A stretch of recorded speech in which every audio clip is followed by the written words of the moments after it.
Anyone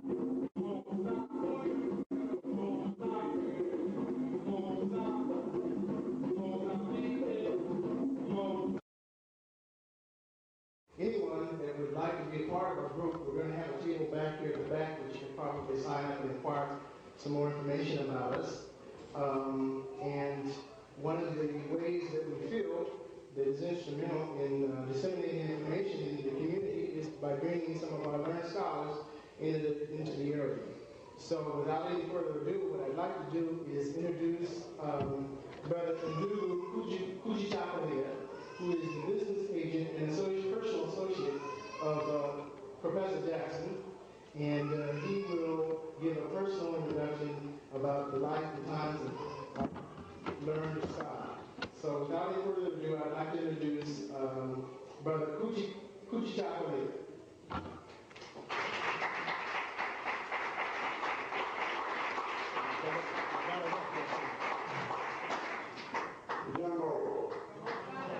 As our name, brothers and sisters, I'm so overwhelmed to be here.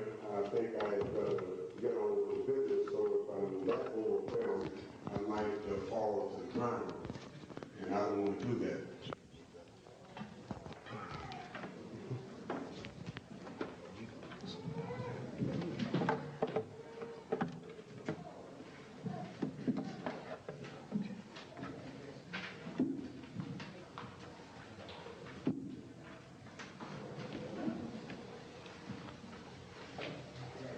I do wish to pay recognition and acknowledgement to the African Research Committee.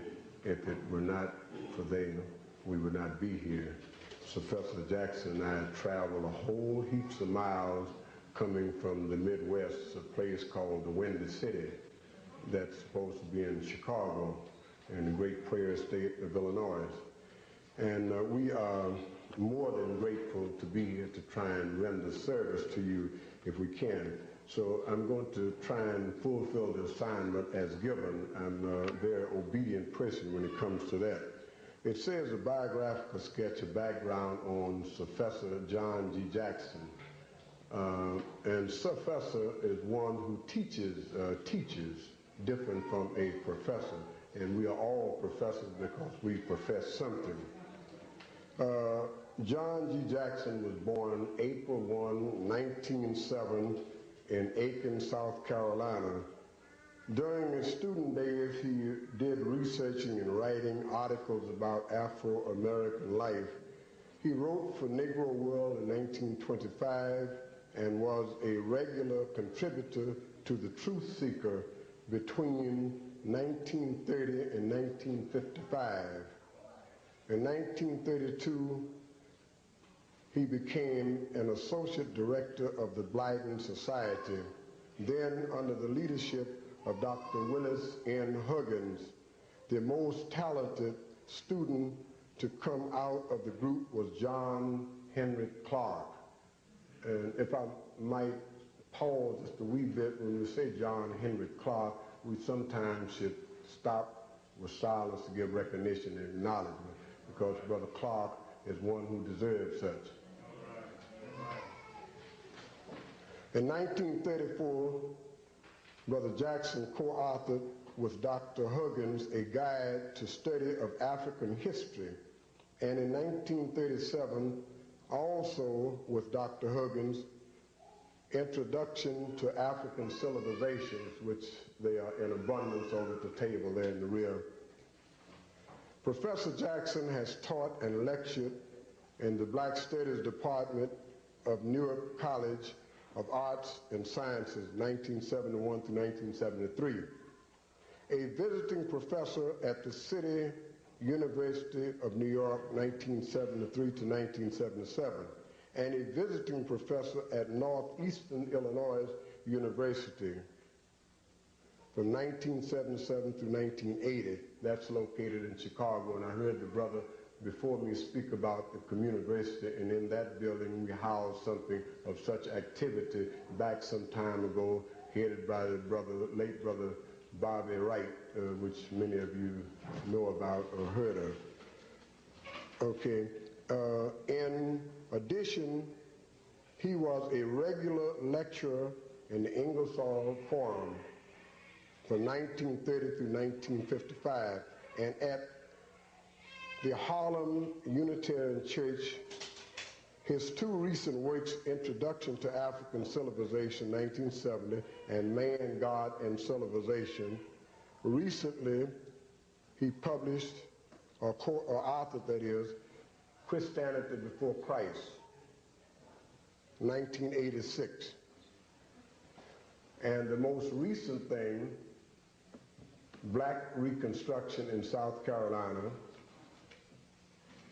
Hubert Henry Harrison, the Black Socrates, and the Golden Ages of Africa. And the last publication is chapter 2 of a book in which the brother is now going to commence writing on in high gear with great deliberation for the next 6 or 7 months after leaving your fair city of Oakland. And the title of the book will be On the History of the World, which, as you might know, if I may indulge upon your intelligence, the book History of the World, as has been written all before, has never included Africa. And if you recall, John Henry Clark, Brother Jackson, and others, Queen Mother Moore, and several persons of the African community tried to argue with UNESCO of the United Nations to try and put Africa into history books. But somehow the brother's intelligence rose to the surface and to the occasion to say, why argue with someone if we know what we're doing and they know not what they're doing? We will commence to do just that. So the brother has commenced to do that, and I hope we will all give recognition and acknowledgement to such if this is be the case. So it's many, many experiences Brother Jackson and I have undergone, and we have enjoyed together. He's a very hard brother, but since he's from Arkansas, South Carolina, the phosphate state, and I'm from Red Stick, Louisiana, the Bayou country, I seem to sort of excel a little taste, maybe by age alone. But before I sit, Brother Ben Yosef Yakanan and John Henry Clark gave me an assignment, say, James, take care of John. So James and John, the sons of Zebedee, the disciples, I'm one of them, and he's the other one. And I just found out something about him. He's been a knighted bishop. I didn't know anything about that. So at any rate, without further ado and enjoying all of the accolades that you have laid before me, I'm going to bring up the elder, and I will let him go from there. Brother John G. Jackson.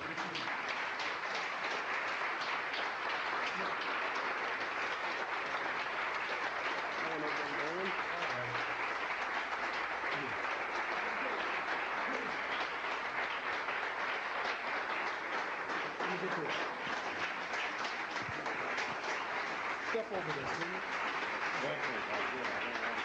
Step up. There you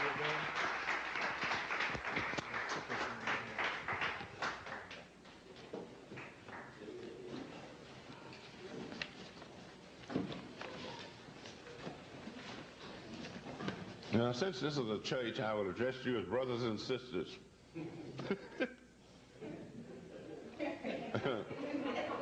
Now, I've got a lot of notes here, but I want to make just a short talk and let you people ask me some questions. I probably won't have answers to most of them, but if I know the answer, I'll give it to you. If I don't, I'll tell you that I don't know. But Cage brought up some of my misconduct in the past.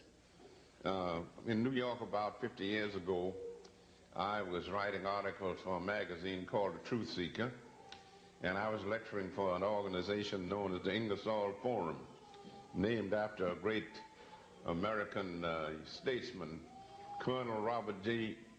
Ingersoll. And the editor of The Truth Seeker was also a chairman of the Ingersoll Forum, a man named Charles Smith from Arkansas. So Smith says, Jackson, would you like to be a bishop? I says, don't joke. He says, well, there's a new church out, and I think it's out in Denver, Colorado. The Supreme Pontiff of the Liberal Church of America will appoint anybody a bishop that'll send him in a donation of $1. So I thought the whole thing was a joke. So I handed Charlie Smith $1. I says, okay, send in my application. And lo and behold, I got a document stating that I had been appointed a bishop of the Liberal Church of America, and that I could get liquid spirits at half price, travel at reduced fares on railroad trains, and perform marriage ceremonies. Well, I considered the whole thing a joke, and I said to Charlie Smith, where will I be bishop? He says, well, you live in Harlem, you'll be the bishop of Harlem. So, of course, I treated it as a joke, but I lectured at places like the YMCA and the Unitarian Church, and the joke caught on, and the people were introducing me as Bishop Jackson. Now, back in 1938, I wrote a little pamphlet called Christianity Before Christ. And last year, I had rewritten this stuff and got it into a book, and now it's a book on Christianity Before Christ. The right title for that book should have been The African Origin of Christianity. But I realized that if I gave it that title, very few people would buy the book, because a sad feature about black people today is that most of them are almost totally illiterate. They can't read anything anymore. Television have robbed them of what little literacy they had. So if I just called it Christianity Before Christ, in hopes that a few white intellectuals would read it. And it worked out all right. The book came out late in 1985. It's been out just a little over a year now, and I think the publisher sold over 1,000 copies, so that's not bad for a serious book. When I was teaching at the City University of New York, I was using 2 of my books as textbooks. Introduction to African Civilizations and Man, God, and Civilization. So one of my students came and said, Professor Jackson, is there any money in writing? I said, why do you ask that question? He said, well, I figured if there was any money in writing, I would become a writer. I said, well, wait a minute, young man. I said, you were talking through it. I said, if you had a hat on, I'd say you were talking through it. I says, if you have musical ability, you become a musician. If you have scholarly ability, you become a professor. If you have medical ability, you become a doctor. If you have legal ability, you become a lawyer. I says, now if you can write, you can become a writer. I says, but knowing you only slightly, I have an idea that you couldn't write anything that anybody would want to read. So one of the students got up and said, why do you take that attitude? I said, well, I've been teaching at this institution for quite a while now, and I asked all of my students to turn in a term paper, and I says, it's only 10 pages long, and they can't write 10 pages. They go clip pictures out of newspapers and put a picture on every other page, so that I get about 5 pages of text. I says, now if you fellas can't write 10 pages on a term paper, how are you going to write books? I will never win a popularity contest, because I'm honest with my students, and they don't appreciate that. I had a class at City University of New York where, although it was in the college, I found out that most of my students were reading on the 4th grade reading level. A 4th grade reading level in college, and I frankly told them that most of them seemed to have the brain capacity of a mentally retarded mule. So one young lady got up and told me that she demanded an apology. And I said, young lady, I will not apologize for telling the truth. Now, one of the reasons why you will listen to me tonight is because I'm not a member of the club. I think you might know what the club is. That's the Academic Racket Club. The way you work it is that you start out and you go through low school. They call that elementary school. That's low school. Then that takes up 8 years. Then you go 4 years of high school, and then 4 years as an undergraduate student in college. And if you're studying for a profession, you do 4 more years of graduate work in a university. Now, that's not what happened to me. I was not good in school. I was a student in a little school down in Aiken, South Carolina, called the Schofield School, established in 1868 by Martha Schofield, old maid school mom from Quaker from Pennsylvania. And I went to the Schofield School, and it was a good school. I mean, it was the best school in the state, in Aiken, South Carolina, that colored people could go to. I don't know how good the white school was, but they gave them more money, so it might have been a little better. But I went to the Schofield School for several years, and I was a student there from during the First World War. I remember that I was a student in the Schofield School back during the years of 1915, 1916, 1917. This was the European War, and President Thomas Woodrow Wilson decided that the United States should go over to Europe and save democracy. Wilson said he was going to make the world safe for democracy. Wilson was born in Virginia, and he couldn't even make Virginia safe for democracy, but he was going to make the world safe for democracy. So he got into the war. But at any rate, I would be sitting in class, and since I was a fast reader, whatever the assignment was, I always read it way in advance, and I knew what was going to be covered. And therefore, while the teacher was telling the other students what the message was, I already had it. And I sat in the back of the class and read the newspapers about how the Germans and French were slaughtering up each other wholesale on the Western Front in France. And some of the students went home and told their parents that they had to sit there and listen to the teacher, and this little Jackson boy was sitting in the back of the room reading newspapers. So the teacher went to the principal and told him what the complaint was. So the principal says, Miss So-and-so, does this Jackson boy answer the right, when you ask him a question, does he give you the right answer?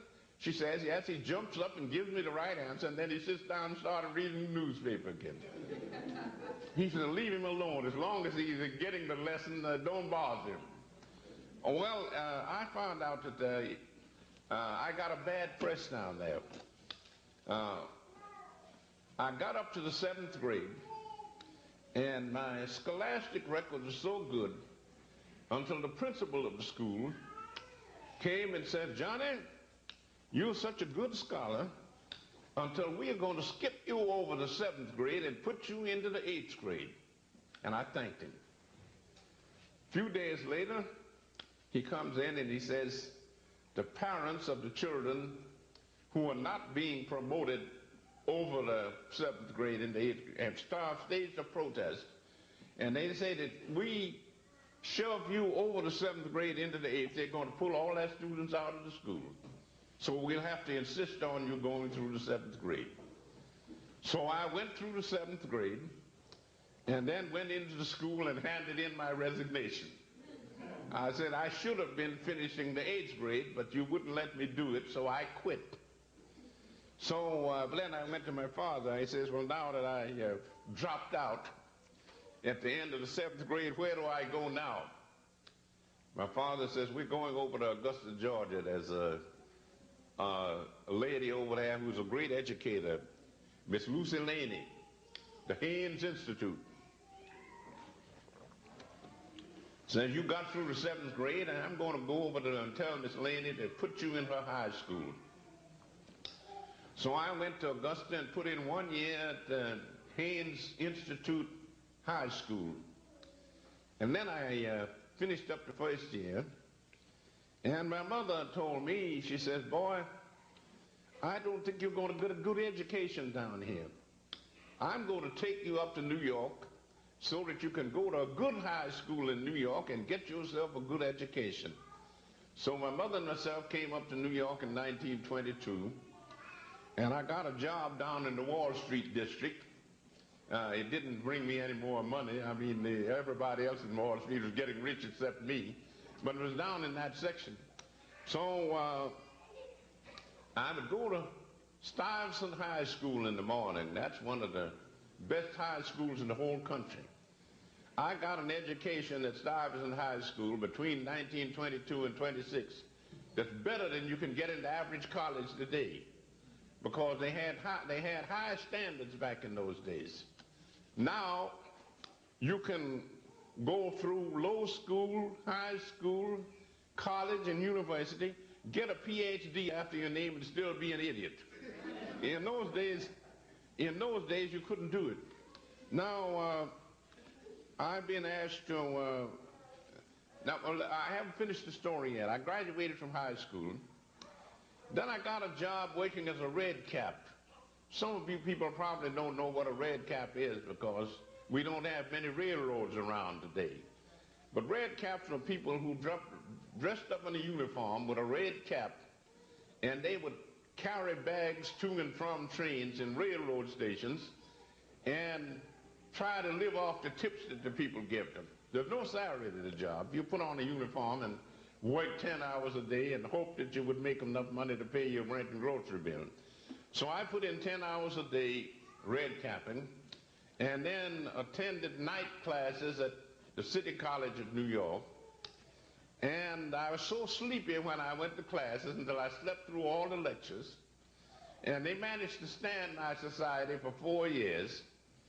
And then they told me that since I missed all the lectures and was giving all the wrong answers on the examination paper, that if I didn't improve, they were going to boot me out of the school. Well, I couldn't improve, so I dropped out. So then I decided that since I couldn't stay in college, that I had to have an education, and I knew the right people. I knew a man named Mr. Arthur A. Schomburg, who was the curator of the Schomburg Library in New York. You all heard about that. And I would be sitting in there at the big round table and educating myself through the 10,000 books in the Schomburg collection. And whenever I got stuck, Mr. Schomburg would come over and give me a helping hand. And sometimes as we sat there, J.A. Rogers would come in. You all know about J.A. Rogers. Rogers would come in and sit next to me, so I had teachers like Arthur A. Schomburg, J.A. Rogers, and Dr. Hubert Henry Harrison, who is a black scholar that you probably never heard of. And the only reason you never heard of him was because he was black. If you were a white man, they'd have monuments built to him all over the country. Now, here's what I'm leading up to. When I was a boy down in Aiken, South Carolina, at Sunday school, I was taught that God created the white man as the superior race. And he, after the flood, when Noah was celebrating the end of this great deluge, he got drunk and took off all of his clothes and was doing the striptease. And one of his sons, named Ham, thought that this was really funny, and he started laughing. And God looked down from heaven and said, I will not tolerate this disrespect for parents. So he turned Ham black and shipped him off to Africa, and he doomed Ham and all of his descendants to be hewers of wood and drawers of water for their more fortunate brothers. In other words, Africa was of no importance in world history because it was settled by an accursed race. And I got this story in church. When I went to school, I got the same story. And then I would go to church and the preacher would get up and ask us to sing a hymn, "Oh Lord, bleach us out whiter than snow that we may enter into the kingdom of heaven." And then I say to myself, I don't think I'm going to make it. Then they had another one. "You can have all the world, but just give me Jesus." And I began to have the idea that there was something wrong with this. I couldn't imagine that everybody else had a history, but only the African people didn't have one. And then I began to study the theory of evolution. And the Bible, the way the Bible has been corrupted by white folks, you get the idea that the human race started out being white and that the superior type of human being is a white man. And the yellow people and the brown people and the red people, they are a little bit lower. But the black man is the low man on the totem pole. He's the nobody. So I said to myself, I know there's something wrong with this.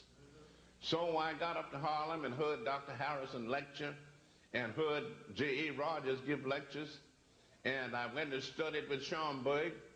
And they began to tell me what to read and what to study. And then I found out that the first human beings were not white folks, they were black people. Because the human race started in Africa millions of years ago. And these black people were the first members of the human race. And some of them wandered into Europe and got bleached out white. And some of them wandered into Asia and got bleached out yellow. And some of them wandered into America and got bleached out red. But the original man was the black man. And then I found out another thing, that in these these people wrote their own histories, and the Christians say that God is a oversized man. Their image of God is a big man. These ancient people in Africa said that the first God was a woman. They said because in the process of evolution, the female sex is the primary sex, and it comes first. So the woman must have become before the man.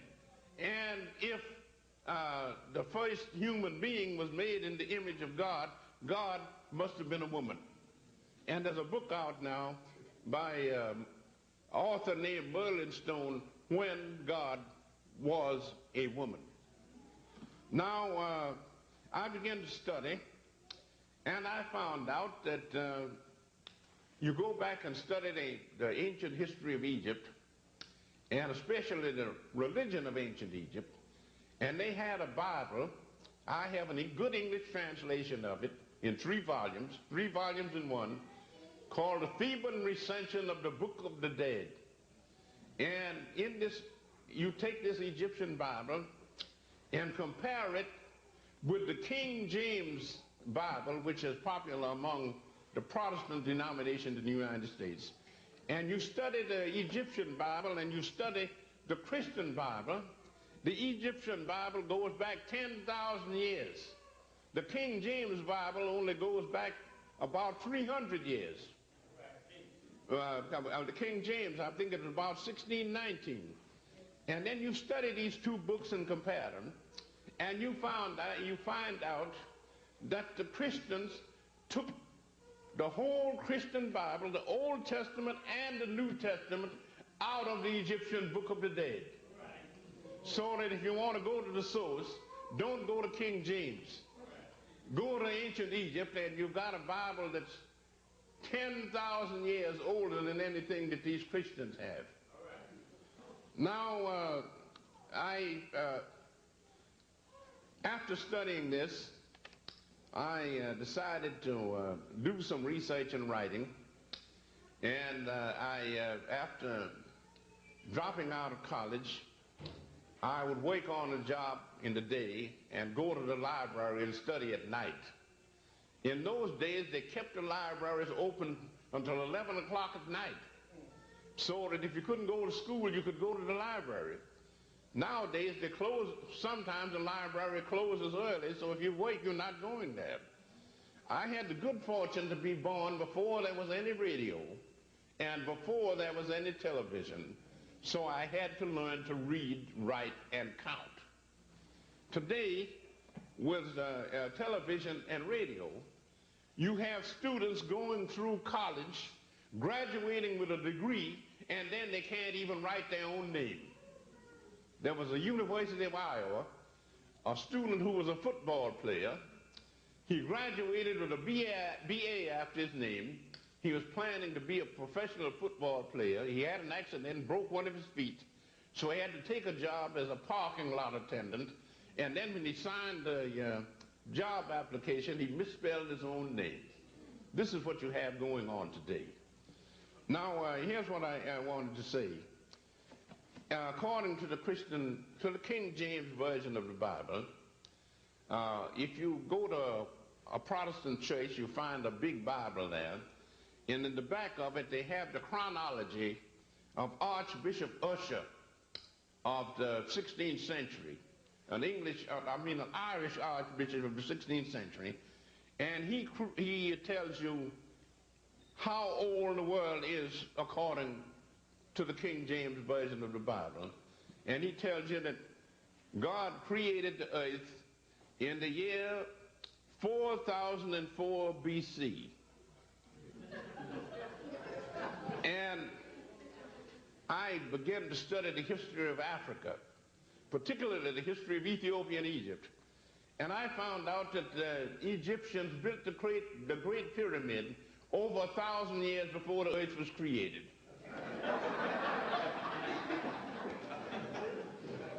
And then I ran across another biblical scholar, the vice chancellor, the Reverend Professor Lightfoot, vice chancellor of Cambridge University, and he improved on Usher. He says God created the world in the year 4004 BC on September the 22nd. It was either September or October, I don't remember, at 9 o'clock in the morning.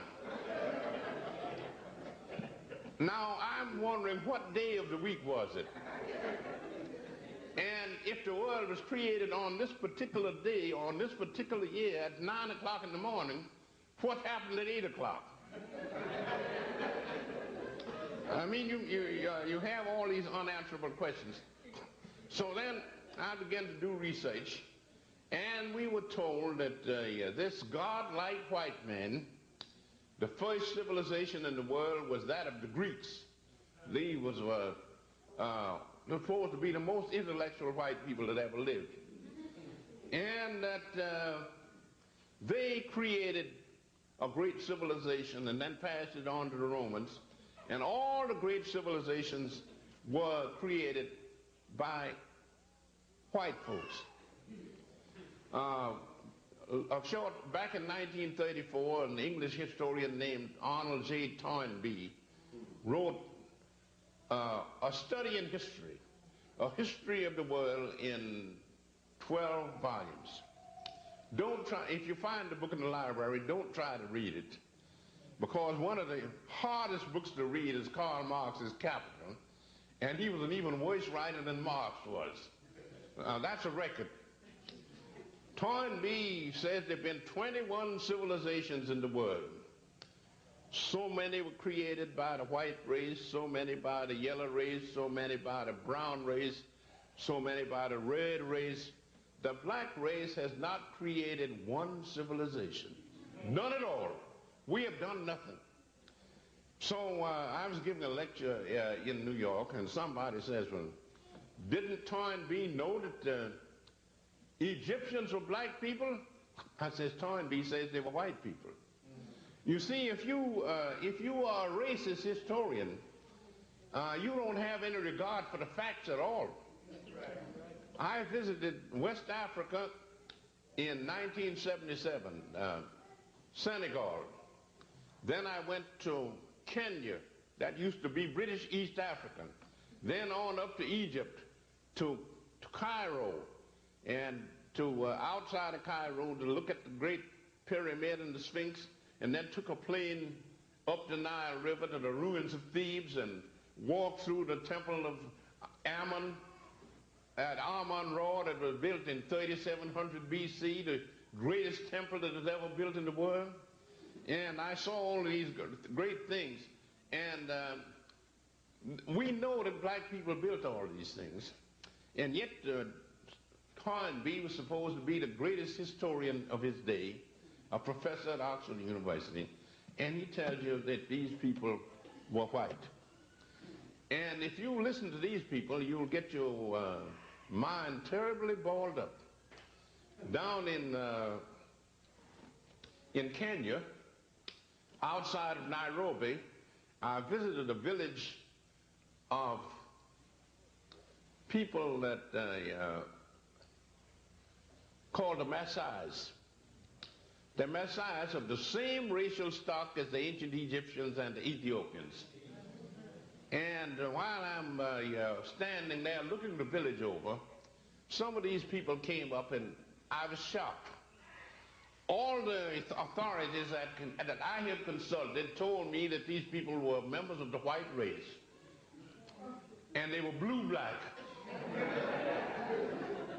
In Senegal, where they say the people are Negroes, most of them are sort of medium brown color. None of them were actually black, but they are Negroes. And then you go over to East Africa among the Maasais, and most of them are blacker than a blackboard, and they're white people. So, I mean, if you're going to get the lowdown on history, you've got to use your own head, not somebody else's. Now, I found out that the Greeks, who were supposed to have been the founders of civilization because they were the first civilized white folks, but the Greeks got their civilization from the Egyptians. And the Egyptians were black people. And the Greeks passed their civilization on to the Romans, and the Romans were a very stupid, dumb bunch of people for the most part. They couldn't retain it, they lost it. They had a dark age in Europe for 500 years. And then another bunch of Africans, the Moors, from North Africa moved into Spain and started civilization all over again. So instead of Europe civilizing Africa, Africa has civilized Europe 2 times. So that's what you have to keep in mind. And now I want to say something about why it is that I have to be talking to you about African history. The reason I'm talking to you about it is because it's not in the textbooks. And it's not in the textbooks because we don't write textbooks. We have other people write the textbooks and they put that propaganda in there, and we are supposed to swallow it. Now, we are told that after the Greeks were taken over by the Romans and their civilization decayed, and then the Roman civilization went down after the fall of Rome, and you had a 500-year dark age, we were told that Christianity re-civilized Europe and produced modern civilization. And we know, if we read the literature, that these white Christians of Europe are the dumbest people that ever lived. They said that the earth was flat like a pancake out in the vastness of space, with the sun and the moon and all the stars going around it. The ancient Egyptians in the Pyramid Age 6,000 years ago knew that the world was round. They knew that it went around the sun in 365 and 1/4 days. And their astronomers measured the earth, and they knew what the polar diameter was. They knew what the equatorial diameter was. They measured the circumference of the earth, and they calculated it so accurately until modern astronomers said their error was only 1 yard. In other words, the circumference of the earth is about 25,000 miles, and they calculated it with an error of about this, 1 yard. So if you read history the way it happened and not the way other people wrote about it, you will find out that the black race created the civilization, civilized the white folks 2 times. So that you want to get some perspective on this. And the white folks took the religion of ancient Egypt, of Ethiopian Egypt, and boiled it up completely. They'll tell you that if you get some of this cheap literature like the Jehovah's Witnesses people turn out. I remember seeing one of their quarterlies. God is sitting up on a golden throne in heaven. Blue eyes, blonde hair. Next to him is Jesus Christ, also with blue eyes and blonde hair. On the other side is the Holy Ghost, also white, and a bunch of angels in the background white. And a bunch of people kneeling on the ground worshiping this God, black and white. Underneath is hell with the devil black and all the imps black. So it looks as though since white people are not admitted into the Christian heaven, then we all going to wind up in hell. But I told my students they had nothing to worry about, because the only unpleasant thing about hell was the heat. It's too hot down there. But since if you go there, you're going to stay a long time, and if you stay long enough, you get used to the heat, so that then it won't bother you anymore. And then I found out that the Africans were dragged into the slave trade because the white folks were too lazy to work and produce the things that they wanted. And they dragged us into slavery, converted us to their particular brand of Christianity. And the African had a much better religion over in Africa. That's what I call Christianity before Christ. He had a much better religion. The Christians tell you that there's a God sitting up on a throne in some place called heaven who created the whole universe, and he created the human race, and they turned out to be such a worthless bunch of people, and they had to have a flood drown out most of them to give the race a new start. And then this new bunch of people went to pot and finally had to send his only son down to be crucified to save these people. And that's what they call the Christian scheme of salvation. Now the Africans had a religion which was much better. In ancient Egypt, if you will see a copy of my new book called Christianity Before Christ, and there's a long section in there on the mysteries of Egypt. Those are the religious rites of the ancient Egyptians. And you will find out that these people, in other words, there are 2 types of religion in the world. Supernatural religions or theistic religions, and then you have natural religions or atheistic religions. A lot of people have an idea that if a man is an atheist, that is, if he doesn't believe in a personal God, he's an irreligious person. That's not true. The Africans had an atheistic type of religion, and they were deeply religious people, because they believed in that man not only has a body, but he also has a mind, soul, or spirit. And they took the position, for instance, if you went to a temple in ancient Egypt and told the priest that you wanted Horus, the Egyptian Christ, to save your soul, he would tell you not to waste his time. That Horus, Osiris, Isis, and nobody else is going to save your soul except you. In other words, they tell you this. They say, we believe in reincarnation. You have lived before. You've come back to the world. And if you want a better life, the next time you come back, you'll have to earn it yourself. the gods are not going to give it to you. And the Egyptians told these people, if you want a better life the next time you come back to the earth, you live a good life now, and then when you come back, you'll have a better life. But if you lead an evil life, the next time you come back, it'll be worse. So it's up to you. Yeah, so that they told people not to pray to gods or angels or anything to save them. It was their job to save themselves. And I think that's a better religion than asking some dead Jew to save you.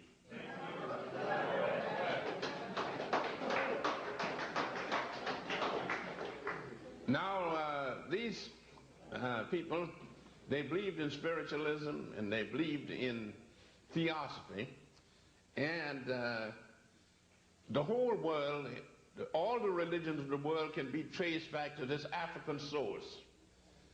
And Christians say their religion is true, but paganism is false.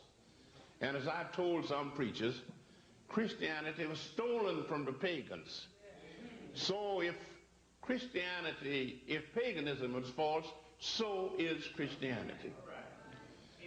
Now, you say to yourself, well, when the Africans, a member of anyone who believes in the African traditional religion, he tells you that he believes in God.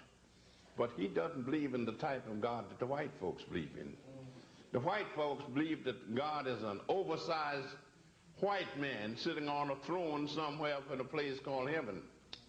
The African traditional religion teaches you that there's a large number of gods. You have tree gods, sun gods, moon gods, earth gods, star gods, and all like that. And since a group of colleges make up a university, then a group of the little gods make up the big God. So you take all the little gods and merge them together, and you get the great God, which is the universe itself. It never started, it never was created, and it'll never have an end. And so therefore they said that the great God is nature itself, the universe, and they believed in a doctrine of the Trinity. God is the physical universe. Christ is the mental universe. And matter and mind interact and produce life.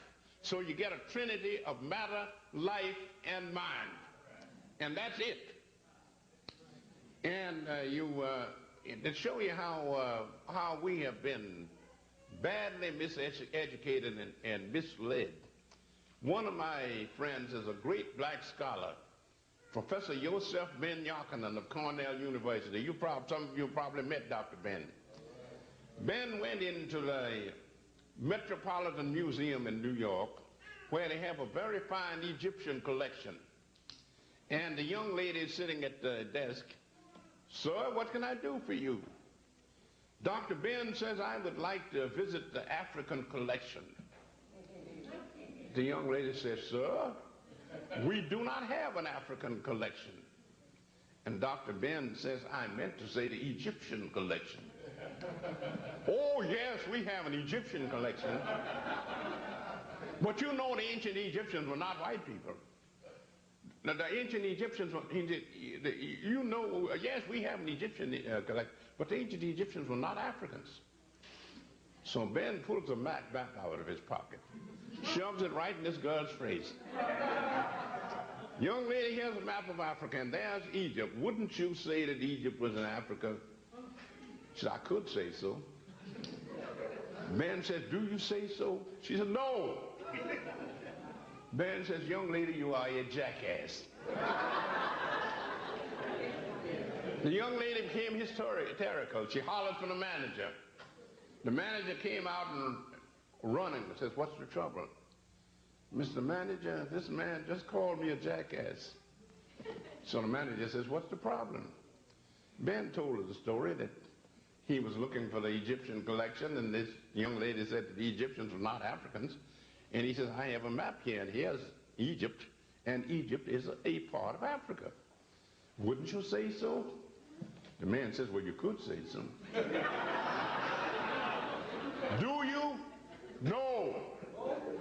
Ben says, "You also a jackass." So he said then he ducked out and got out of the vicinity because he was afraid they're going to call the police and put him in the jug for disorderly conduct. So this is the way we have been miseducated. Now, since Egypt was a great African culture, we find out that a few years ago there were no black Egyptologists. We did have one recently, but he died at an untimely age, and that was Dr. Diop of Senegal. I visited him over in Africa and talked with him back in 1977, and Diop, besides being an Egyptologist, he was a lot of other things besides. So then we have a young lady who is an authority on Egyptology. She's now working for the Oriental Institute of the University of Chicago and doing research in New York as Mrs. Deidre Wimby. You might have heard of her. She's a young lady that is going to be the first black woman Egyptologist. Now, there was a brilliant scholar at Howard University a few years ago, Professor William Leo Hansberry. He graduated from Howard. He went to Harvard University and was planning to work for a PhD in Egyptology under Professor George Reisner. He was one of the outstanding Egyptologists in this country. And Reisner got up before the class and says, "Of course you know that the ancient Egyptians were white people." And after he got through, Hansberry put up his hand. "Well, Mr. Hansberry, what's your question?" He says, "I want to challenge that statement you made about the ancient Egyptians being white people." He says, "I've read Herodotus' history of Egypt, and he says the ancient Egyptians had black complexions and curly hair." He says, "Well, Mr. Hansberry, I don't accept Herodotus as an authority." So Hansberry tackled him. He says, "Listen, Professor, Herodotus visited Egypt in the 5th century BC, and he saw these people. You didn't visit them, and you didn't see them." So Hansberry had him kicked out of his class. So here he was trying to get a PhD in Egyptology, and the professor of Egyptology booted him out of the class. So he went to see the head of the Department of Anthropology, Professor Ernest Albert Hooton. And he says, "Professor Hooton, what shall I do now?" He says, "Well, Mr. Hansberry," he said, "if Reisner won't give you a PhD, you're not going to get it in this country." He said, "I think you should go over to England and try to sign up in either Oxford or Cambridge." And he gave him some references. And he went over there and he told him that he wanted to get a PhD in Egyptology. And the people in England were more honest. At both Cambridge and Oxford, they told him that they did not want any black Egyptologists, so they weren't going to give him a degree. So Hansberry had to come back to the United States and get a job as a professor of history at Howard University. And then when he retired, he went to Nigeria and was given a position as the director of the Hansberry Institute of African Studies, or some such title as that. And he was running a school of African history in Africa, and he was writing a 4-volume history of Africa. After finishing 2 volumes, he died. And the publishers couldn't find anybody else to finish the other 2 volumes, so they buried it. This is probably the greatest history of Africa that's ever been written, and the publishers have decided not to publish it.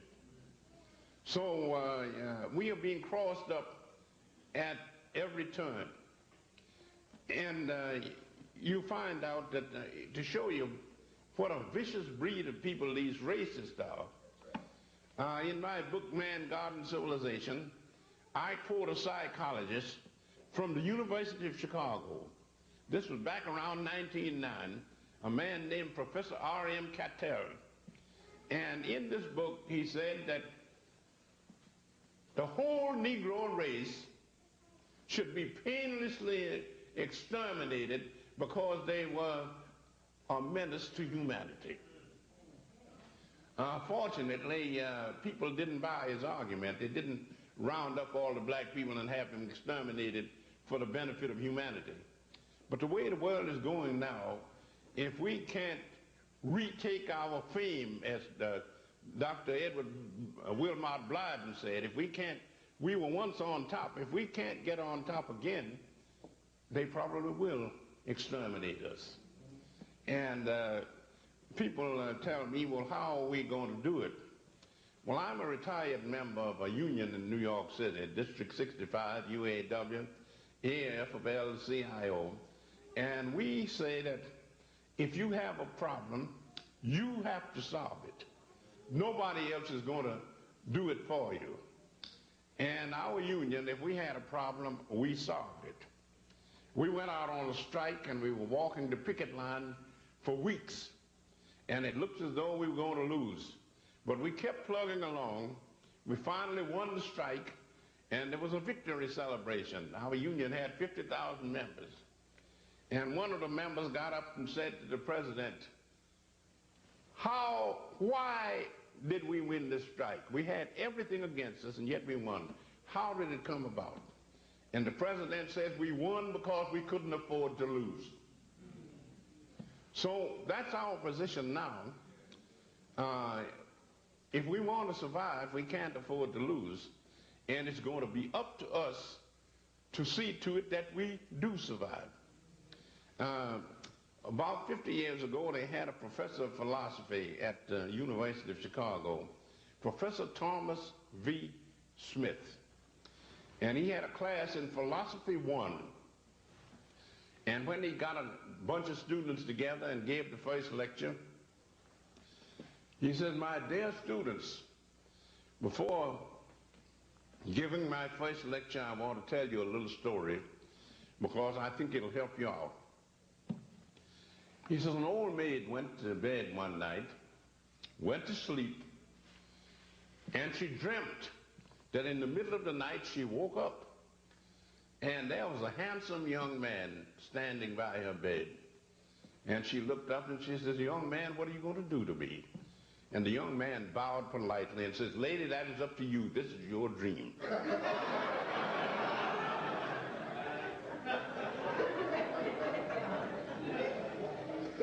And the message I tried to pass on to my students is that no matter how hopeless the situation is, we're going to continue to struggle.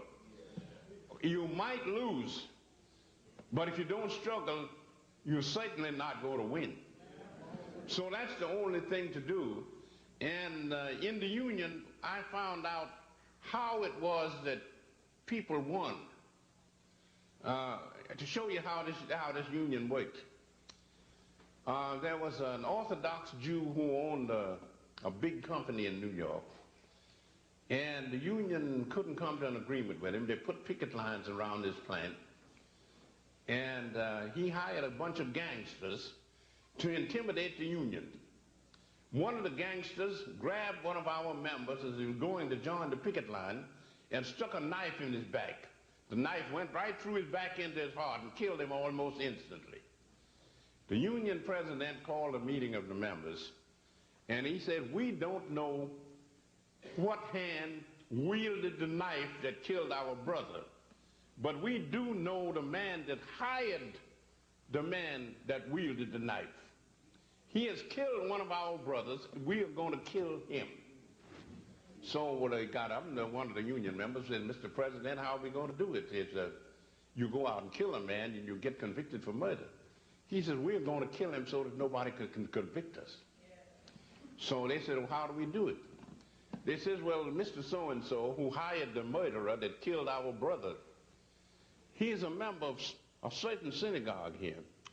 He says that when the synagogue services come along on the Jewish Sabbath, we're going to picket pickets in front of the place and says, Rabbi, you have a murderer in your temple. Well, the rabbi comes out and finds that his temple is being picketed. And he asked him, who is the murderer. They told it. The man sitting in his congregation, he says, don't come back into this thing and settle it. He says, I don't want a murderer in my congregation and picket lines around my synagogue.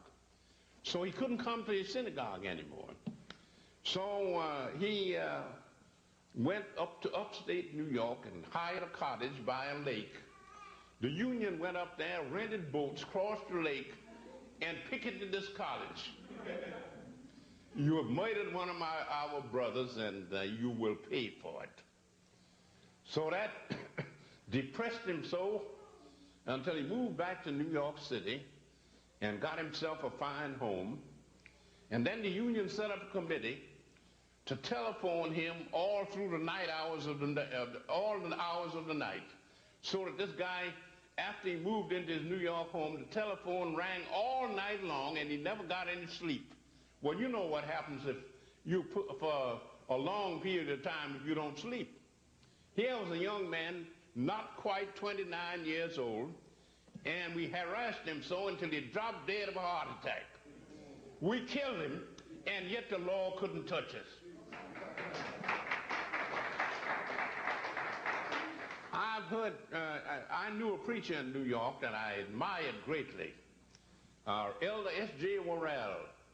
They called him Steamboat Bill, because in his younger days he'd been a buck and wing dancer on the showboat in the Mississippi River. When he retired, he became an evangelist. He started a church in Harlem, and he got up on street corners and taught the people the kind of religion they should be getting. They weren't getting it in the regular churches because all the regular churches had turned into rackets. But Steamboat Bill was giving them the true gospel.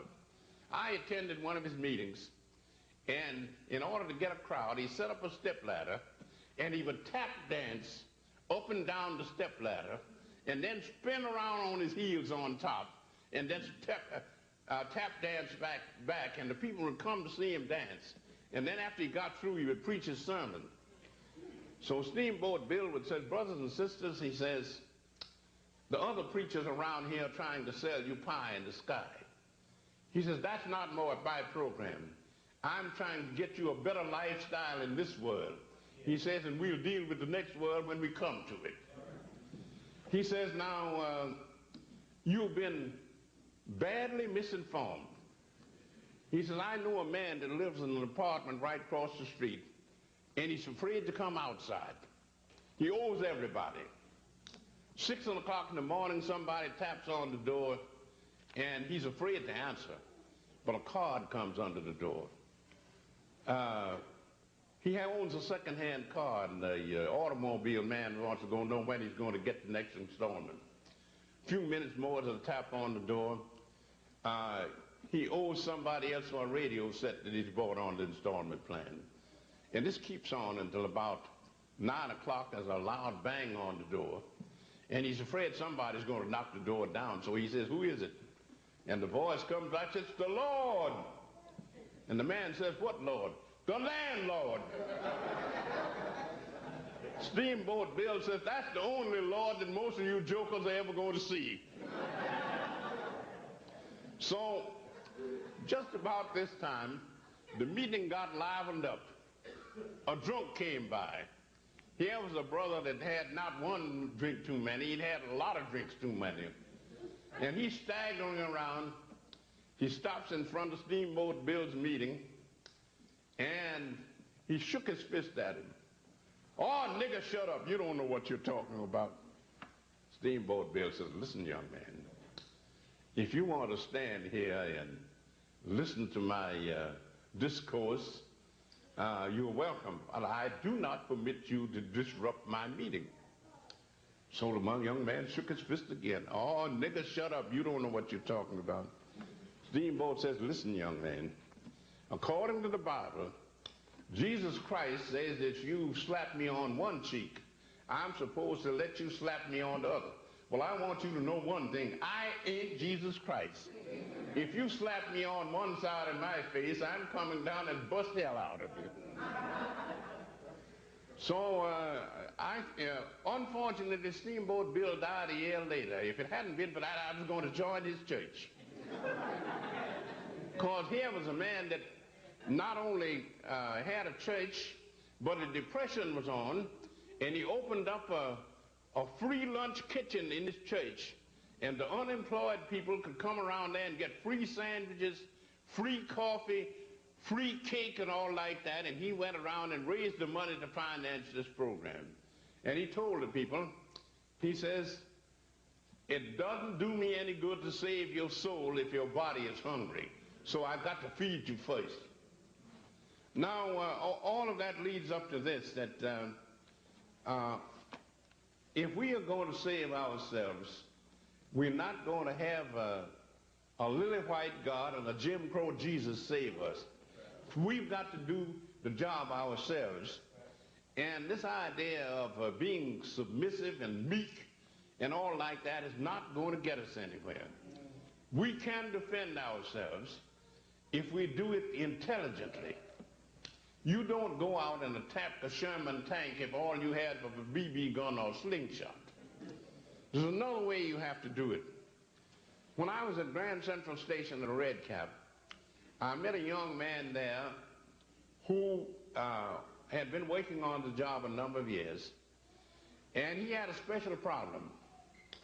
He was sent down to the lower level of Grand Central Station, which is on 42nd Street in New York, and the vice president came in from the suburbs, and this Red Cap was detailed to carry his bags out to the street. And every time he went down there, the man insulted him.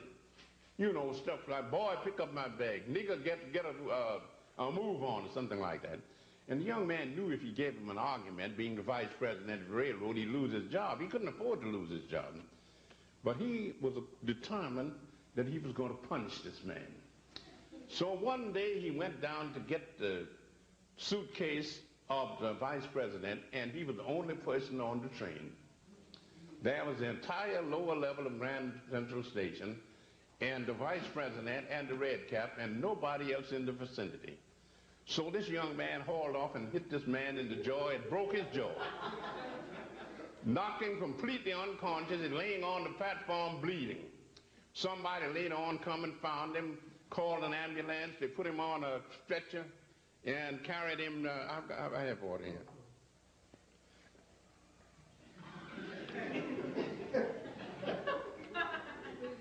And they put him on the stretcher, took him to the hospital. Then when he got his jaw back together, he came back and swore out a warrant to that this Red Cap committed assault and battery on him, broke his jaw, nearly killed him, and all the rest of it. So the Red Cap was hailed up before a judge. The vice president told him how this man beat hell out of him. And then the judge said to the Red Cap, did you commit assault and battery on this man? He said, no, I didn't. It must be a case of mistaken identity. I wasn't there. And then he said to the vice president, do you have any witnesses that saw this man beat you? He said, no. He says, case dismissed. This Red Cap broke his jaw, beat him nearly to death. And the judge threw out the case because there were no witnesses. So you don't have to be meek and submissive. You can get your point if you go about it in the intelligent way. And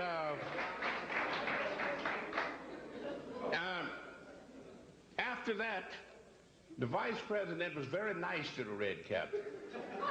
He was afraid he might get his other jaw broken, so he kept his big mouth shut.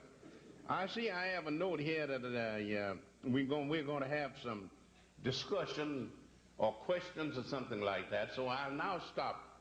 And the floor is open for, I think we'd better make it questions because discussions will take up too much time. So you ask me some questions and I'll see can I give you the right answers. Okay. Okay, first of all, let's give Professor Jackson a hand for being here.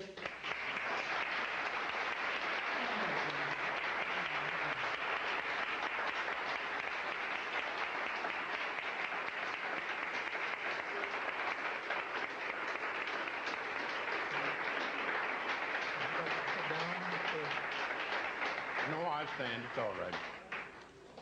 Okay, those of you who have questions, I'd like you to come up, if you're in the front, to come to the forward mic, or if you're in the back. Okay? Brother in the back first. I have one question for you, Dr. Jackson, regarding race. You indicated that earlier that the Greeks, I guess, were the beginning of the white civilization. I've been told that blacks have like curly hair and dark complected skin. I've seen some Greeks. I also go back to the Hebrews, the Jews, the original. I was told that the original Jews were also blacks and Hebrews coming from Ethiopia. If I'm correct, I'd like you to elaborate a little bit on that. Oh yes, the original Jews were black people. These white Jews that you see were European Jews that lived in the southern part of Russia, and they were converted by Jewish missionaries. So the original Jews were black, and the ones that have set up the state of Israel, they're not Jews at all. And how they got away with this skullduggery, I don't know. I knew a wealthy Jew in New York who owned a furniture polish factory. His name Mark Jackson, born in Ireland, lived in London a number of years, and this company was called Jackson of London. And we were having dinner together one day. He says, Brother Jackson, he says, these Zionist Jews are giving me hell. I says, why? He says, well, I think Zionism is a racket, and they know I've got money, and I wouldn't contribute a dime to it. So they've got me in the doghouse. And he told me, he says, the proof that Zionism is a racket is that 50 years ago, or a little over 50 years ago, the Zionists could have bought all the land they wanted down in Brazil for almost nothing per acre, and they could have set up that Jewish state down there and nobody would have bothered them. They went back to Palestine and set up that state in a land where the soil is so poor until you can't even grow weeds on it. And if it weren't for the rich Jews in America, Israel wouldn't even survive. And it's in very bad financial condition now. So that you have a situation like that. Now, the original Jews were black, and the Jews boast that they produced the greatest philosopher in the world, Spinoza, who lived in Holland in the 17th century. Spinoza was of Spanish and Portuguese ancestry. I think his Portuguese ancestry. And one of his neighbors described him as a man with a black complexion and curly hair. So the great Jewish philosopher was a black Jew. Okay.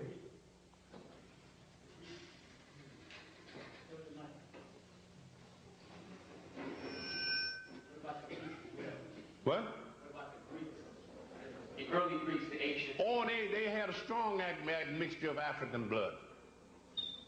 Everybody did, because since the human race came from Africa, according to law in this country, if you have just a small amount of African blood, that makes you a Negro. Well, if you take that literally, then even Reagan is a Negro, because if you trace his ancestry back far enough, you go to Africa. So even Reagan has African blood.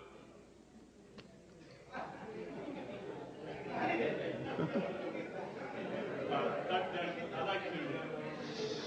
like to first of all thank you for being here as sort of one of our elder statesmen and elder scholars, and thank you for coming to Lausanne and sharing your time and energy with us.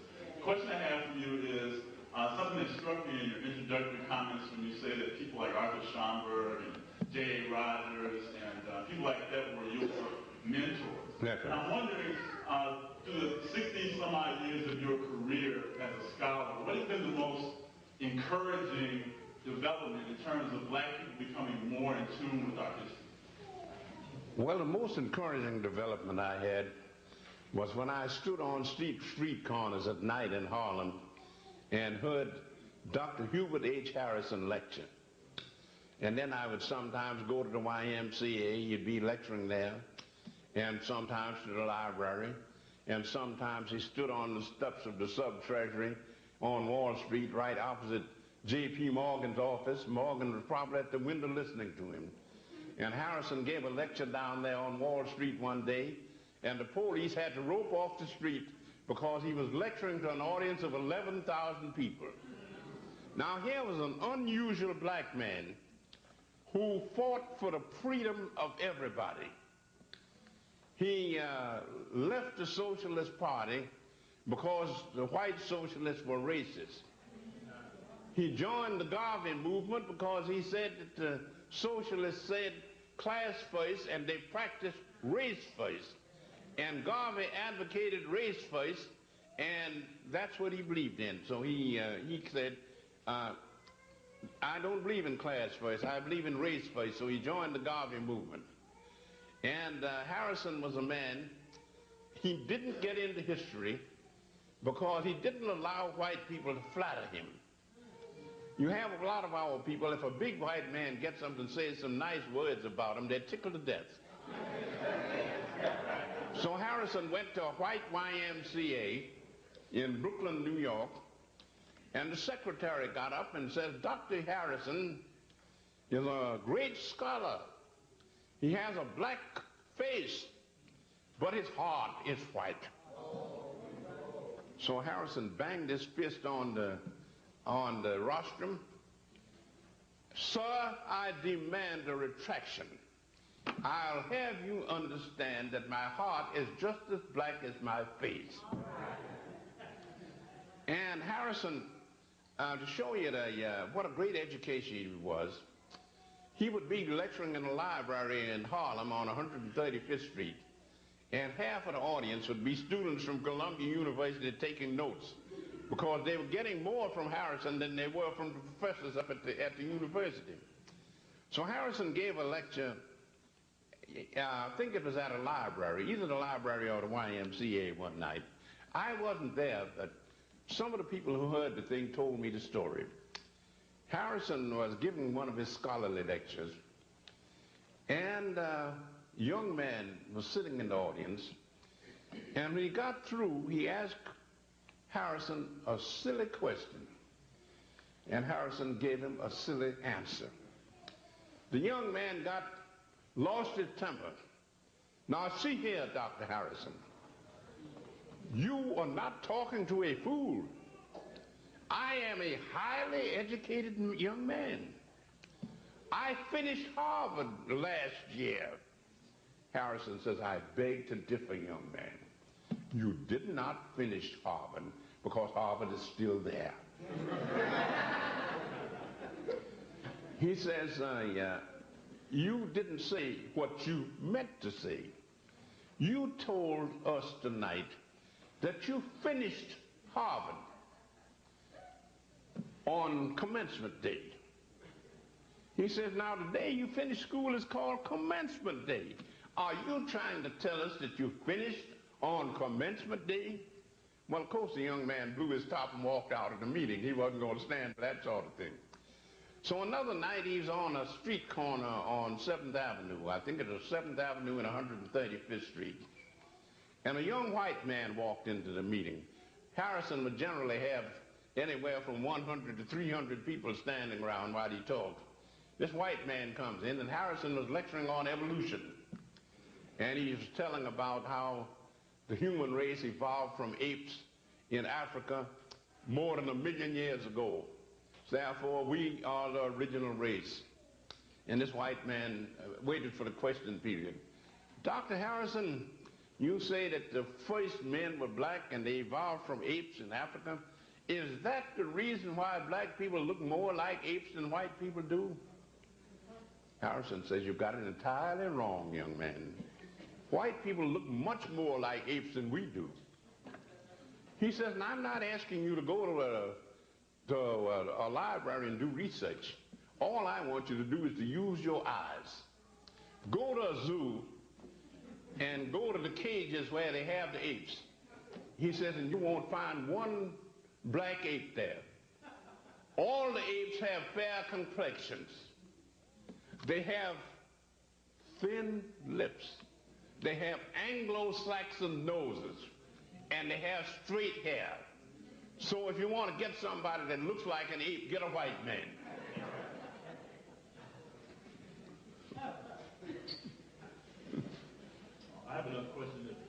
Good. step up, because apparently when you speak, the earth moves.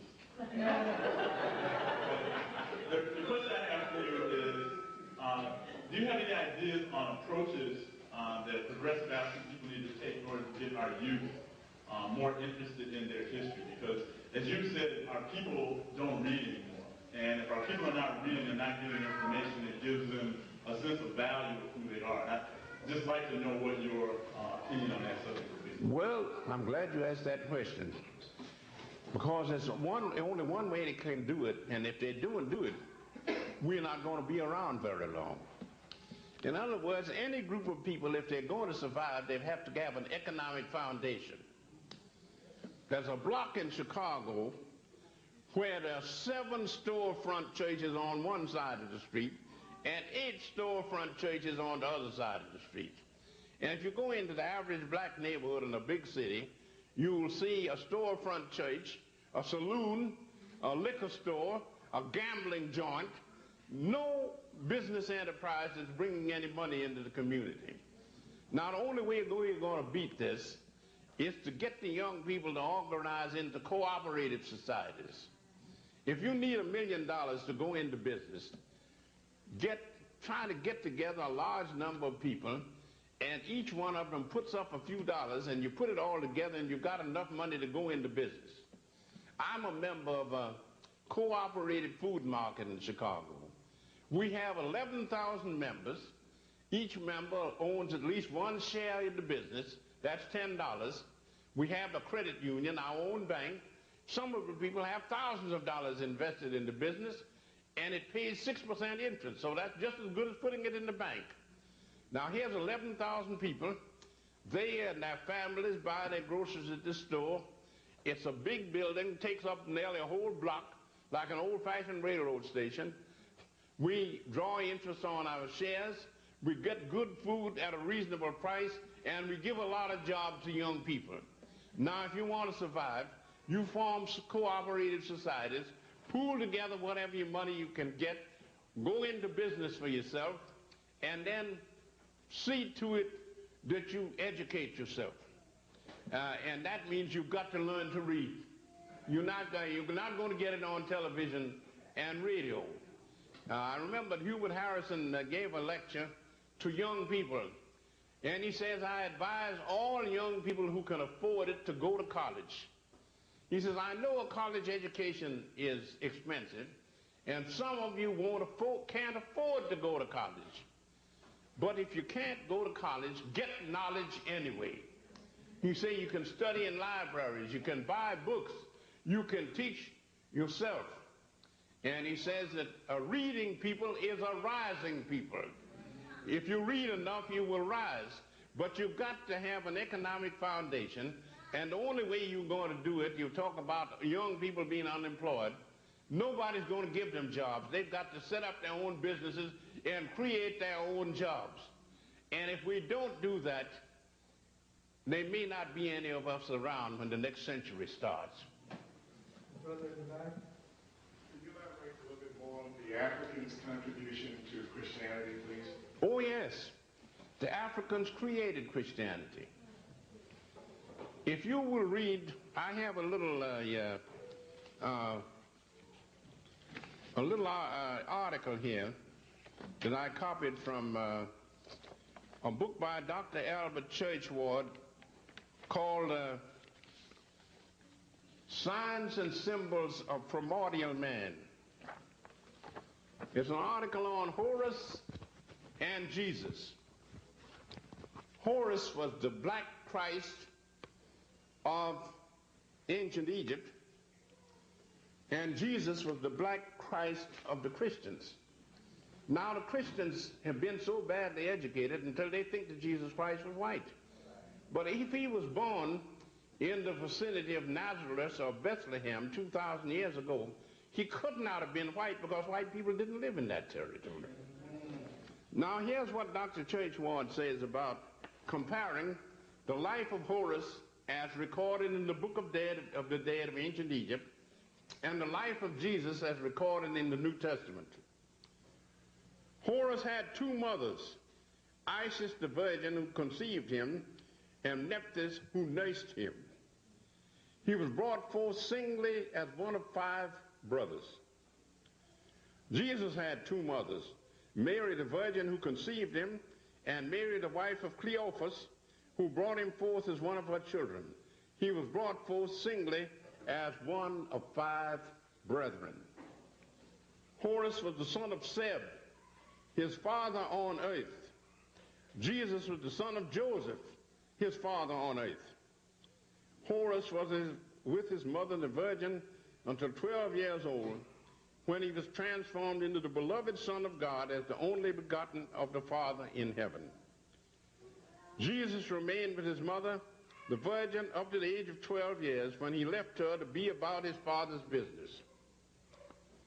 From 12 to 30 years of age, there's no record in the life of Horus. From 12 to 30 years of age, there's no record in the life of Jesus. Now, why is it that in the story of the Egyptian Christ, there's a gap of 18 years, and in the story of the Christian Christ, there's also a gap of 18 years? I'm coming back to that. Horus, at 30 years of age, became adult in his baptism by Anup. Jesus, at 30 years of age, was made of a man of in his baptism by John the Baptist. Horus, in his baptism, made his transformation into the beloved Son and only begotten of the Father, the Holy Spirit, represented by a bird. Jesus, in his baptism, is hailed from heaven as the beloved Son and only begotten of the Father God, the Holy Spirit, that is represented by a dove. Now, you have 2 stories, one known in Egypt 10,000 years ago, and the other one supposed to have happened 2,000 years ago. One is 8,000 years older than the other. The Egyptian account is 8,000 years older. It must have come first. So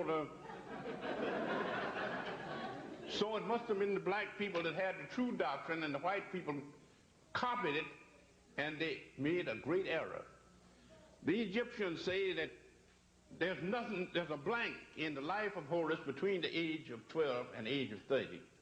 The story of Jesus, there's nothing about his life between the age of 12 and the age of 30. The Christians can't explain it. Why do you have this 18-year blank? The Egyptians explained it. They said there were 2 Horuses, Horus the child and Horus the adult.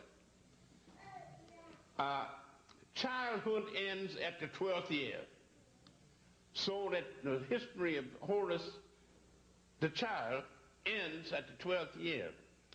Horus the man, since adulthood didn't begin in Egypt until the age of 30, then the story of the man begins at the age of 30. So you have Horus the child, Horus the man. And since childhood ends at the 12th year and adultship doesn't begin until the 30th, you have this 18-year gap. So if you want to understand Christianity, don't go to the King James Bible. Go back to Egypt and Ethiopia, where it came from. In other words, don't let other people tell you what is and what isn't. As Dr. Edward Wilmot Blyden, the great Pan-African, said to the young people of his day, you once ruled the world. Now it is time to retake your fame.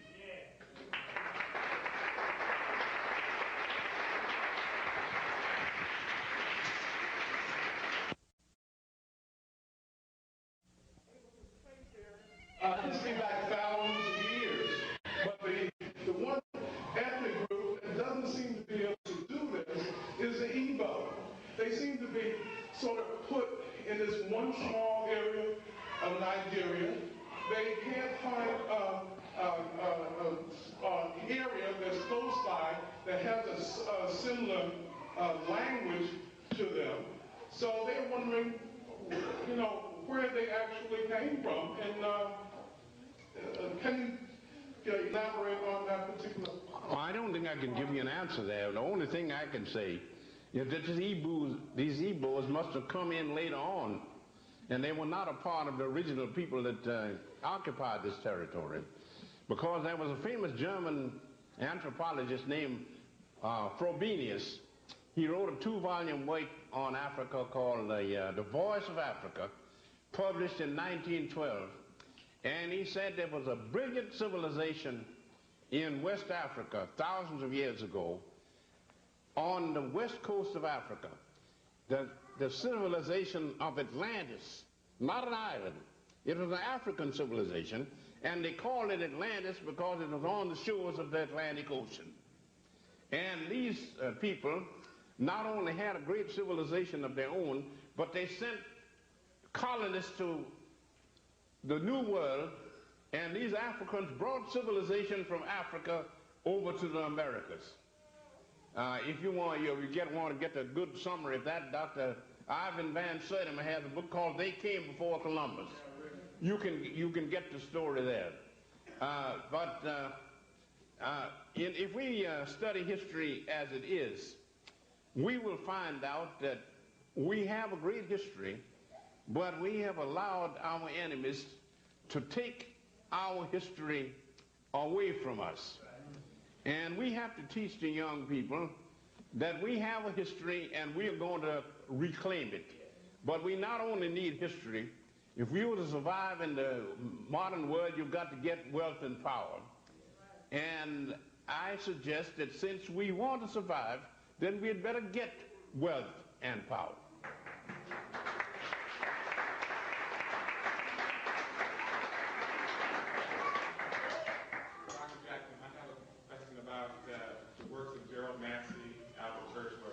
These are two profound scholars you quote quite frequently in your works. Could you say a little bit more about them and their contribution to our understanding of African history? Well, I'll have to talk about Massey first, because Dr. Churchward was one of his disciples. Gerald Massey was born in one of the country districts of England in 1828. His parents were so poor until they couldn't give him any education. So in all of his lifetime, and Massey died in 1907 at the age of 79, and he never had more than 1 year of formal education in his whole life. And yet he became one of the greatest Egyptologists of his day. It shows you that if you have intelligence and ambition, no matter how hard the road is, you can win. And Massey did this. He was working in a mill near where he was born, and the mill caught on fire and was burned down. So Massey found himself, I think he was about 10 years old at that time, a boy 10 years old that had to go out and work for a living because his parents were too poor to take care of him. The mill burned down, he had no job, so he managed to get to London, and he got a job there as working as a haberdashery clerk. And he worked all day, and he went to bookstores and bought books, and he sat up and read every night. He found that he could write. He had a talent for writing poetry. He wrote poetry and became known as an outstanding poet. He studied the works of Shakespeare and became an authority on the works of Shakespeare. And then he got interested in the history of Egypt. And he went to the British Museum as a young man, and the head Egyptologist at the British Museum at that time was Dr. Samuel Birch. And he went in and said, "Dr. Birch, I wish to become an Egyptologist. I know that I will have to know how to read the hieroglyphics. I want you to help me teach myself to read the hieroglyphics." Dr. Birch says, "Mr. Massey, I will do all I can for you." So under the guidance of Dr. Samuel Birch, Massey consulted the hieroglyphic and the hieratic texts in the British Museum. I was over there in 1977, and they have the finest Egyptian collection in the world. And Massey went behind the scenes and saw these original manuscripts that had been published in Egypt thousands of years ago. And he sat down and learned how to translate this dead language into English. And then he said that the main thing for me to do is to explain the mythology and the religion of ancient Egypt. So he wrote 6 volumes. In 1881, he wrote a 2-volume work called A Book of the Beginnings. And he said the purpose of this book is to show that all history and all knowledge comes from Africa. Then he followed it up with another 2 volumes in 1883 called The Natural Genesis. And then in the year of his death, 1907, he got out a last 2-volume edition, his greatest work, called Ancient Egypt, the Light of the World. And Massey in these books shows that the human race originated in Africa, civilization originated in Africa, religion originated in Africa, science came from Africa, mathematics came from Africa, and that is our African heritage. And if we inspired by Massey, then we're going to have to fight to reclaim it and preserve it. Now, there was another young man who was one of his associates when he was doing his research at the British Museum, an anthropologist named Dr. Albert Churchward. Churchward was a 30th degree Mason and a famous surgeon and a famous physician. He was a member of the Royal Council of Physicians and the Royal Council of Surgeons. And that means if you get on that council, you have to be a top man. Because if the king or queen gets ill, a member of the Royal Council of Physicians or the Royal Council of Surgeons is sent in to take care of their health. So if the ruler got sick, they would call, if no other surgeon or physician was available, they would call in Dr. Churchward.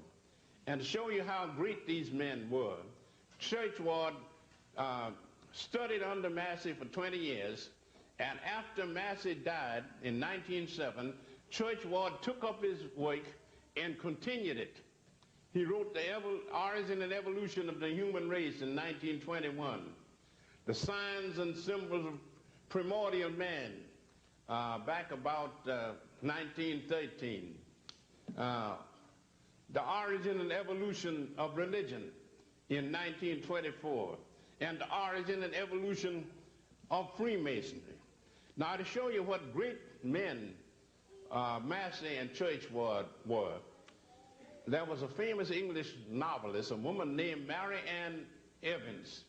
She wrote under the pen name of George Eliot, and she wrote a novel called Felix Holt the Radical.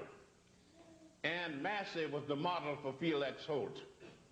In other words, Massey has been immortalized in the literature of the world by this novel that was written by George Eliot. And later on, Sir Arthur Conan Doyle, who was one of the greatest literary men of the modern times, he wrote a book called The Lost World about a great explorer that went into the wilderness of South America and discovered some of these ancient animals that were supposed to have died millions of years ago, still living. And he called this character Professor George Edward Challenger. His model was Dr. Albert Churchward. So here were 2 men that found that Africa had been left out of history, Gerald Massey and Albert Churchward, and they put Africa back in history, and it's now up to us to keep it in. All right. Yeah, I just had one question for you. Was about Hansberry, the 2 volumes you mentioned on African history. What I was curious about was the name of the publisher that you said that Random House. Random House. My second question was, could you maybe share with us what you think the research agenda should be for future African scholars, especially in regards to things like the Aborigines of Australia and the Melanesian and the South Pacific, or the diaspora, in other words? Well, they should read the works of people like Churchward and Massey, and they should always also read the works of Dr. Edward Wilmot Blyden, especially Christianity, Islam, and the Negro race. I was talking to the proprietor of the Marcus bookstore yesterday, and he told me that he's going to reprint Dr. Blyden's great book on Christianity, Islam, and the Negro race. And I would advise you, when this book comes out, to read it, because Blyden states in there, our people once ruled the world. We lost it. And now it is time that we took it back again. We must regain our fame. So you'll have to study the way, in other words, you have to study the works of people who are helping us to preserve our African heritage. And among the people, you should read the works of men like Ben Jonkin, Professor John Henry Clark, Dr. Blyden, and other people like that. You see, if people are going to survive, they've got to stick together. For instance, the people in Chicago recently elected Harold Washington for the second term as mayor of Chicago. And I was eating in a Greek restaurant. The proprietor is one of my students. He reads all of my books. And we sit down and discuss it. Here's a Greek that's interested in African history. So I'm sitting in there, and he's at another table talking to one of his friends.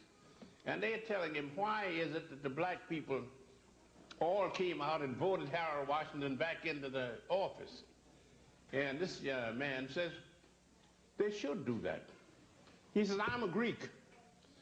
And if a Greek candidate ran for mayor of Chicago, even if he was nothing but a greasy bum, I would vote for him because he's one of my people. And he said the black people should be congratulated because they were putting one of their own people in office. That's what every sensible man should do. Yeah, Dr. Jackson, I've been told that when the Caucasians first came to Africa, that they were not allowed into the Central Civilization because they were seen as barbaric and essentially beings out of hell. First, I'd like to know, is this true?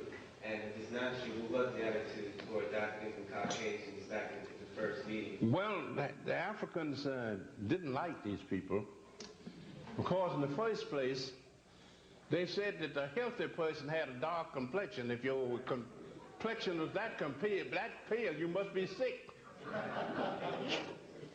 And another thing they said they didn't like about these people is that they had a bad smell about them.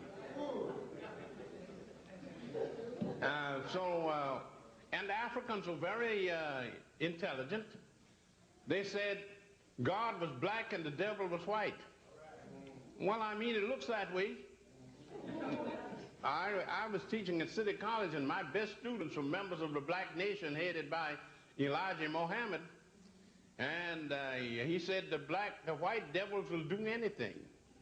He was absolutely right, they will.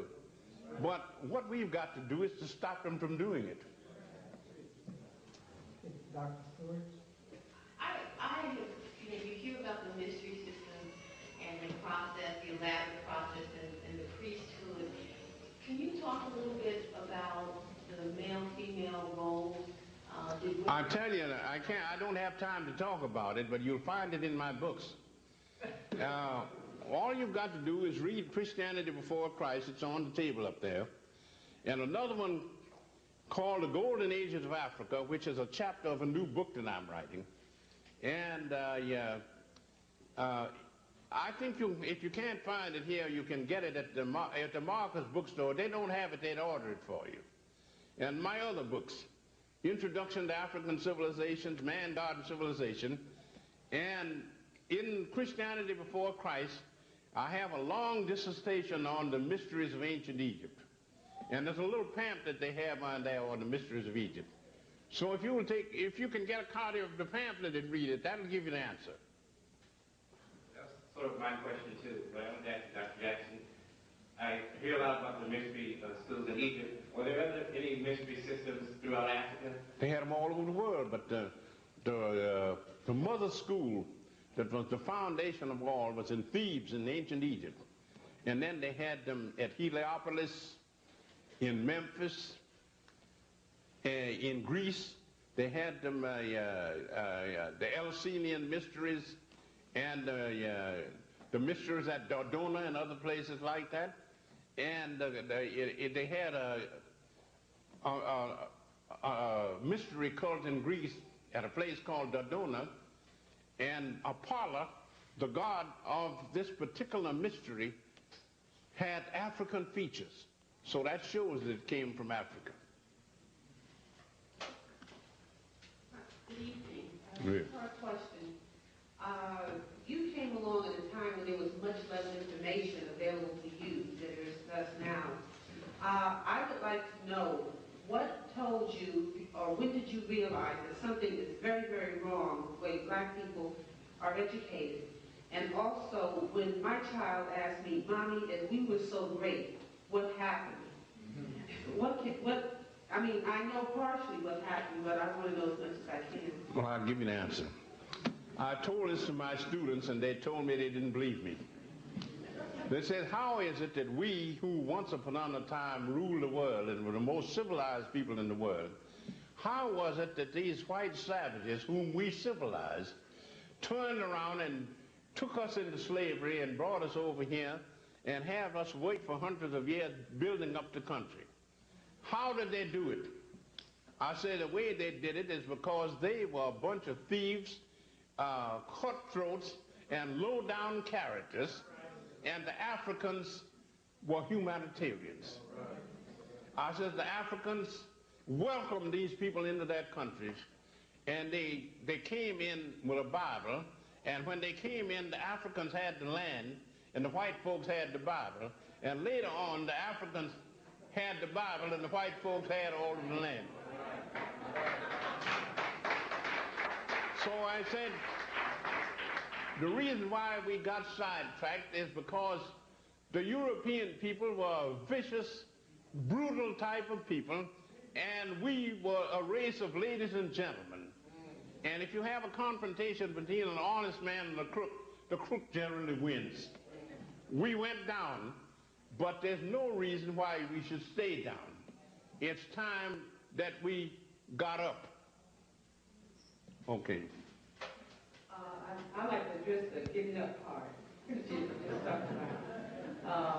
Right now, we live in Oakland, and I see an unusual phenomenon of Asian businesses moving into the black community, and especially nail businesses, and black women patronizing these businesses. These same people will never buy from black people.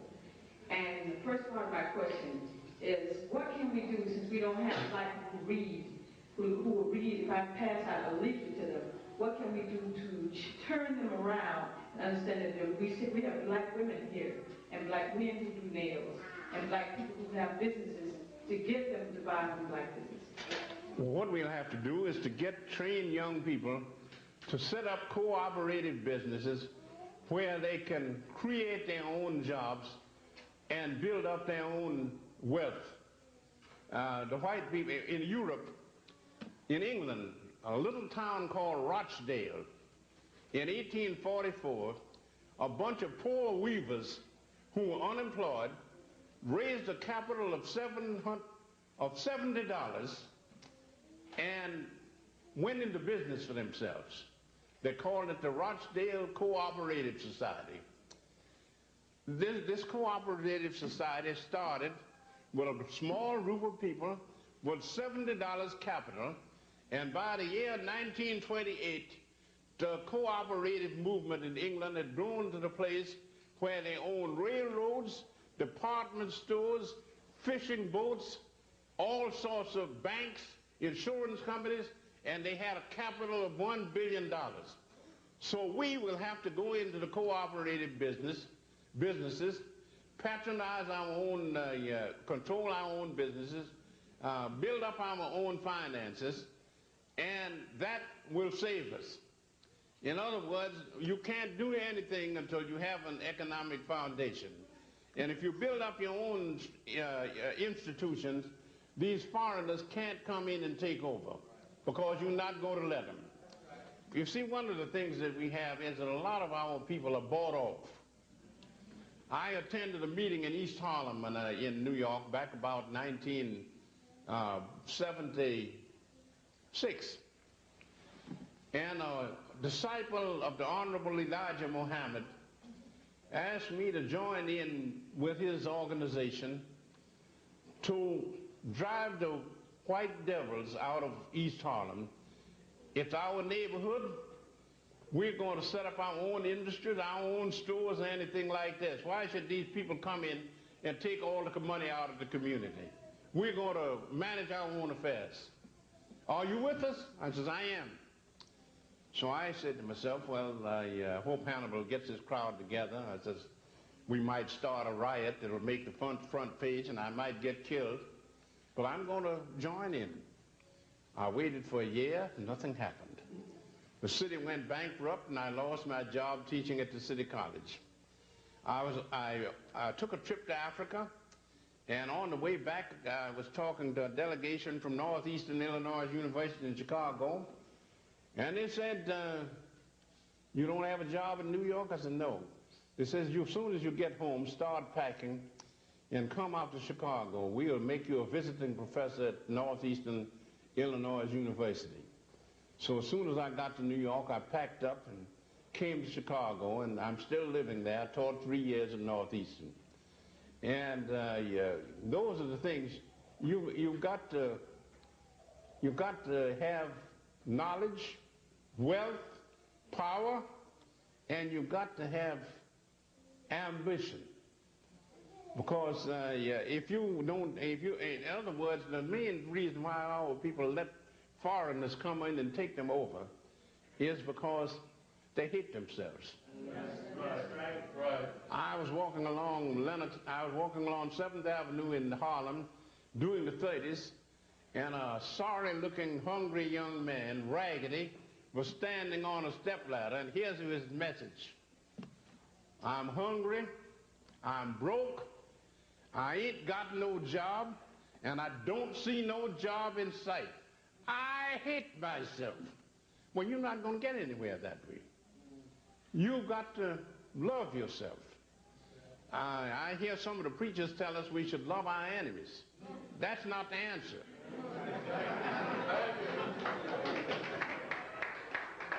We've got to love ourselves. And there are millions of us in this country. And if we are going to survive, we have got to save ourselves. As I told my students, your job is not to save the nation or the world or the race. Your job is to save you. You save yourself, and then you can give a helping hand to a less fortunate brother or sister. But if they are down in the gutter, helpless, you're not going to solve anything by getting down there with them. You've got to establish yourself first, and then you can pull them up out of the gutter. That's the only way we're going to make it. And Hubert Harrison had a slogan on that. He says the reason why we are in such a bad fix is that most of us have wishbones where our backbones ought to be. I have one last question.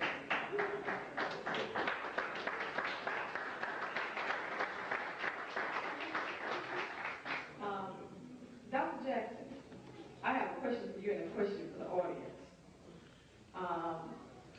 Do you believe in pushing African studies in the public schools? I think African studies should be in all schools. I have a question for the audience. 2 weeks ago, this coming June the 3rd, Berkeley School Board had a meeting, and very few black people came out. And this meeting was for African studies in the public schools. They have the only African studies program in the country in a public school. Now, they're going to come back down here this coming June 3rd, this coming Wednesday night. And I was wondering where y'all going to be on this coming Wednesday night, June 3rd. I mean, do you believe in black folks? It's going to be at the Berkeley Unified District. That's down here, Center and Shattuck. And the folks was telling us, we gave you this and that, you should be satisfied. And I'm wondering, are black people satisfied with our children learning? No. Well, if y'all can, it'd be good to see as many people as see here tonight down there raising the sand. But also, I think there's another part to it. When we see Jewish folks do their children, every day after they come home from school, they have 1 hour of schooling in their history. And if we don't initiate that, we're going to lose our children. I'm serious. Because if you give somebody their children 8 hours a day, and they don't teach them nothing when they come home, we're in serious trouble. That's all I got to say. What time? Well, young lady, you asked the audience to answer. I think these people agree with you, so I hope they will turn out at this meeting. But here's what I find out our trouble is that we are always expecting somebody else to solve our problems. And I told my students, don't expect the good white folks to solve our problems, because they've got to the place now where they can't solve their own problems. So how are they going to solve ours? And here's what I found out. When I was teaching at City College in New York, the union, the member of the union that I was a member of, District 65, UAWF of LCIO, they asked me to come down and address, give a lecture, a memorial lecture for Dr. Martin Luther King, Jr. It was King's birthday, and I was to come and give a lecture telling of all the great work that Dr. King gave. The union had a membership of 50,000 members, 75% of them black, and the audience was 90% white. And when I confronted some of the black brothers and sisters and asked them why they boycotted the meeting, they said, well, Dr. King is dead now. He can't do nothing for us now. So, I mean, there was a great white man in this country who was our friend.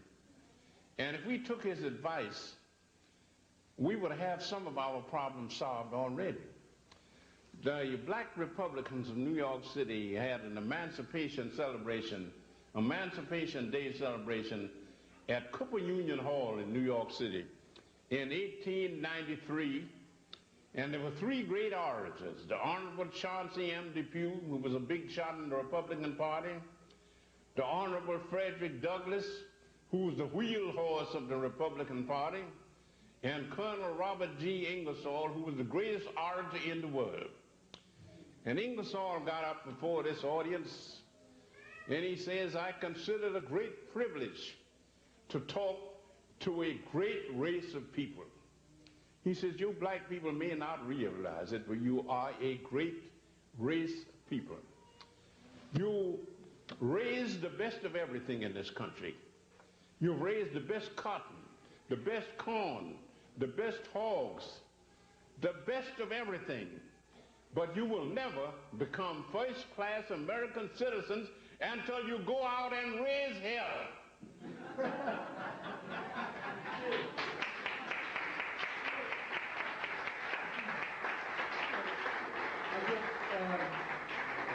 I'd like to mention that Professor Jackson last Friday spoke at Berkeley High School, so he did show his support to the Black Studies program there.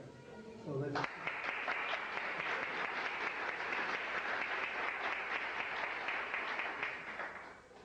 Yes, sir. I would just like to ask you real quickly the relationship of Islam to African history, African science, African religion, also the difference between religion and culture, and how did you yourself realize that you had made a mistake and more or less directed your life in the right course? Thank you. Well, I don't think I can answer all of your questions because I don't have time.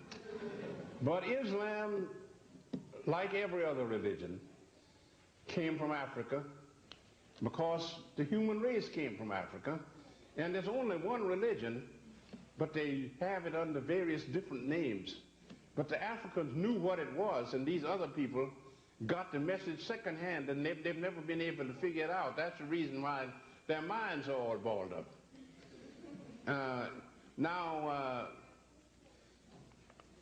I can't answer all those questions because I don't have the time left. But I think the thing for us to do is to take the advice of Dr. Blyden. We were once a great people, so now we have to retake our fame. And that means that we have got to educate ourselves.